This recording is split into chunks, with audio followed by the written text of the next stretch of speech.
la cuarta etapa del Foro de Diálogo Social entre empleadores, trabajadores y la representación del gobierno, así como de la Organización Internacional del Trabajo en el país. Hay una expectativa respecto a esto, pero también está la expectativa en cuanto a lo que puede generar esto en materia inflacionaria. Mira, el reto de los salarios creo que es el reto más importante que tiene Venezuela como país, como nación, como sociedad hoy en día. El promedio del salario del sector público rondará unos $150 y el promedio del salario en el sector privado ronda los $350. Ahí hay una gran diferencia. En ambos casos, los dos son modestos y en el caso del sector privado y en el caso del gobierno es muy bajo. Yo creo que hay la fuente de seguir sacándole dinero al petróleo y con eso pagar al sector público, mientras existan unas 1000 empresas del Estado que no están rindiendo su papel, que no están rindiendo fruto, sino pérdida y problemas. Yo creo que el problema de los salarios del sector público no se puede resolver. Yo creo que la solución de fondo, aparte de lo que le puedan dar como lo que acaban de dar, la solución de fondo es pasar un proceso de democratización de capital de las empresas del Estado y eso, primero, dejarías de tener unas nóminas responsabilidad del Estado, pasarían a ser empresas privadas por lo menos en un 51% para liberar esas empresas de manera que puedan ser administradas de una manera mucho más ágil, mucho más efectiva, porque mientras estén sujetas a las leyes de presupuesto, las leyes de crédito público, etcétera, eso es verdaderamente muy difícil de manejar. Segundo, te ingresa una plata, le ingresa una plata al gobierno. Y tercero, la nómina del gobierno, al achicarse le puedo pagar mucho más a lo que me quede. Pero con esas empresas, así como están, es muy difícil que el gobierno pueda llegar a cabo una subida de salario verdaderamente importante. Y lo otro que debería estar por detrás, así como para atraer más inversión petrolera, es necesario reformar la ley de hidrocarburos, por lo menos en cuanto a las regalías y los impuestos que pagan, que son más del 90%, que eso lo hace poco atractivo, comparado con otros países del mundo. Así como tienes ese tema, tienes el tema de la ley del trabajo.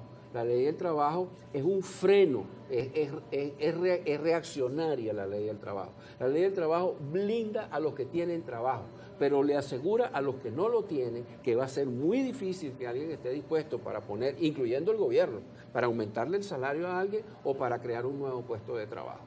Entonces, tenemos esas dos leyes súper importantes y súper reaccionarias, que son un blindaje contra el desarrollo. Ahora, dentro de los escenarios que se presentan en el país, también a lo interno, el tema electoral está pendiente y es parte fundamental de lo que efectivamente termina ocurriendo en materia económica en el país. Los efectos, ustedes tienen unas láminas y me gustaría ver parte de esto, en los efectos que podemos ver en los escenarios que se han planteado. Ustedes han planteado 3 escenarios o 4 en medio de esto, lo que puede generar en materia económica. Sí. Mira, los escenarios de análisis oscilan entre dos grandes variables. El porcentaje de votos que reciba el candidato de gobierno o de oposición en el eje vertical y en el eje horizontal, si se retoman las sanciones o si se recupera la economía con una flexibilización de sanciones, etcétera. Nosotros estamos en el escenario de liderazgo espontáneo, en donde surgió pues una María Corina Machado, pero antes de eso estábamos en un escenario de presión al cambio antes de que se flexibilizaran las sanciones. ¿Qué puede hacer el gobierno? ¿Cuál es la mejor respuesta del gobierno? Irse al escenario de reestructuración económica.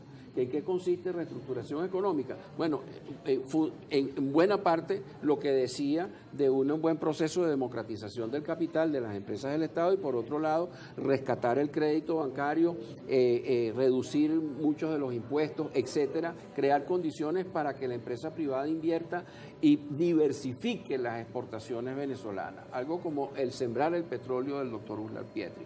Con ese escenario el gobierno empezaría a recuperar aprobación de gestión e intención de voto y tendríamos una situación mucho más competitiva electoralmente que la que tenemos hoy en día y a pesar de que podamos regresar al tema de las sanciones. Dentro de eso también está la proyección que se hace en cuanto a lo que son tipo de cambio Sí. de inflación según cada Sí. una de estas opciones, de estas 4 opciones. Me gustaría también conocer parte de cómo lo están evaluando y cuál es la razón. Bueno, mira, ahí tenemos las proyecciones dentro del escenario en que estamos. Son sumamente diversas, son diferentes. Podemos tener resultados muy distintos.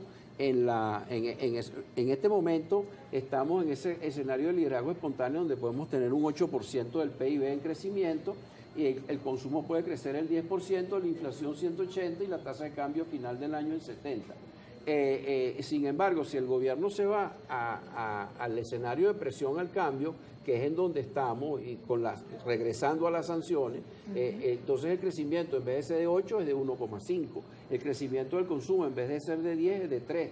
Y la inflación en vez de ser 180 pudiera ser 165. Lo que pasa es que el 180 es porque está creciendo. Y aquí simplemente es una inflación que no es sustancialmente muy por debajo de la anterior, pero se debe a que seguimos teniendo una deficiencia en el aparato productivo venezolano. Me llama la atención el escenario de reestructuración. El escenario de reestructuración es el escenario que puede usar el gobierno para poder colocarse rápidamente en una situación de respuesta a la población que necesita soluciones económicas y mucho más competitiva desde el punto de vista electoral. Porque esa reestructuración, movilizando la economía privada y democratizando el capital en las empresas del Estado, el crecimiento puede ser el mayor de todos, con 15%. El crecimiento del consumo también, 18%. La inflación, la más pequeña, la estimamos en un 120%. Y el tipo de cambio pudiera llegar a 100%, porque para facilitar las exportaciones reducimos la sobrevaluación en el tipo de cambio. Entonces, sí hay opciones positivas, tanto para el gobierno, para la población, la oposición. Podemos construir una Venezuela mejor, Es decir, que a pesar de las dificultades. Todavía estamos a tiempo de hacer los virajes en las cosas que se hagan. Estamos a tiempo.